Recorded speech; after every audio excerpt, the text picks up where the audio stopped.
2015 ou l'an 1 de la métropole Bordeaux. Exit la Cube, place à la ville XXL, capitale d'une région géographique dont elle devient la référence. Nouvelles compétences, mutualisation des moyens et des services entre les 28 communes qu'elle rassemble. Un objectif, faire de cette aire urbaine un territoire au rayonnement international. Un premier anniversaire qui fera de la métropole bordelaise la capitale de la transition énergétique.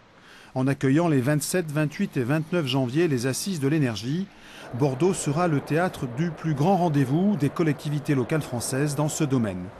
2000 participants partageront leurs idées et leurs expériences pour bâtir les territoires à énergie positive de demain.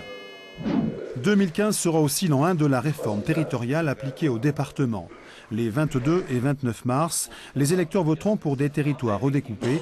La Gironde passera de 63 à 33 cantons. Le nouveau conseiller départemental sera composé d'un binôme, un homme, une femme. Deux grandes figures tirent leur révérence, le président de la Gironde, Philippe Madrelle, et son homologue du Périgord, Bernard Cazot. Le Périgord, encore et toujours, grâce à Lascaux. En 2015, la réplique de la grotte ornée poursuit son itinérance. Après Chicago, Houston, Montréal, Bruxelles, Lascaux 3 s'expose à Paris, porte de Versailles, du 13 mai au 30 août, avant de s'exporter à Genève en octobre 2015. Un géant blond au pays des bérets basques.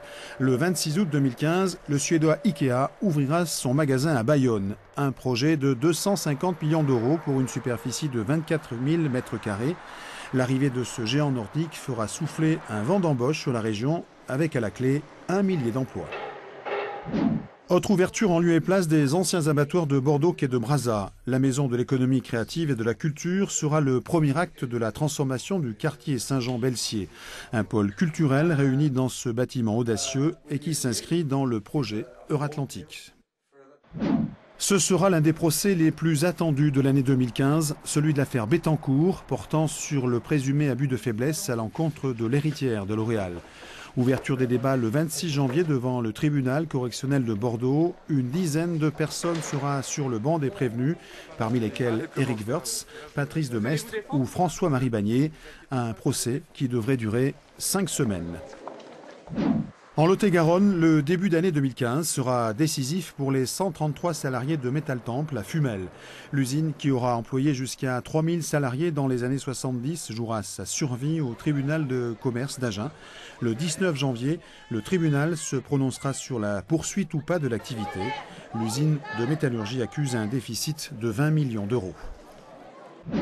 Il sera l'une des attractions de cette année 2015. Le nouveau grand stade de Bordeaux d'une capacité de 42 000 places sera inauguré en mai prochain avec le premier match des Girondins de Bordeaux face à Montpellier pour le compte de la Ligue 1.